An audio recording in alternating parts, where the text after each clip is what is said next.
They vanish without a trace, leaving behind only the faintest of clues as to their whereabouts. Some unsolved mysteries are so perplexing we can't even begin to understand them. And then there are others that science may have already solved, but society has somehow managed to forget.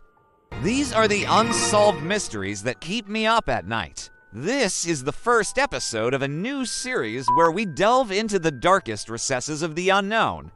Before we begin, make sure you subscribe if you dare. And with that, let's get into it. File 27, Department of Anomalous Environments.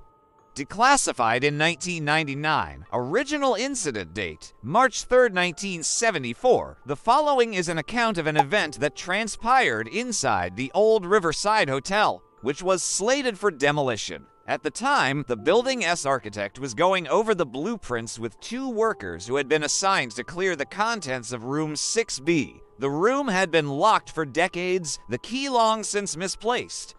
All that was known about it was a handwritten note on the building's ledger that simply read, "Do not enter." Intrigued by the mystery, the workers decided to investigate.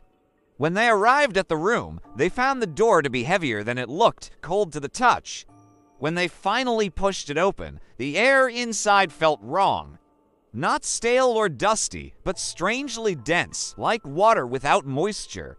The room was small, barely big enough for the single wooden chair that sat in the middle of it. On the chair rested an audio recorder that was still spinning.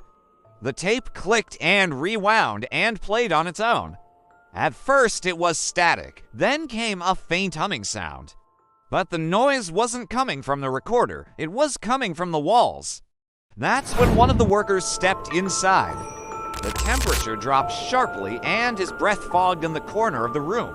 The humming grew louder, turning into a low voice that seemed to be speaking just beyond the threshold of hearing.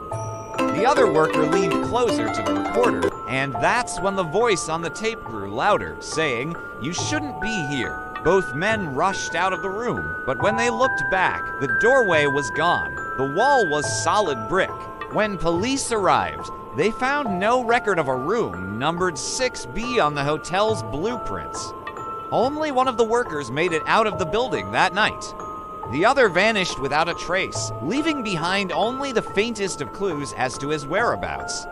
The one who did make it out never spoke again, but before disappearing a year later, he mailed an unmarked cassette to a local radio host. On the tape, the same voice whispered, "I'm still here." That's all for this episode. See you next time.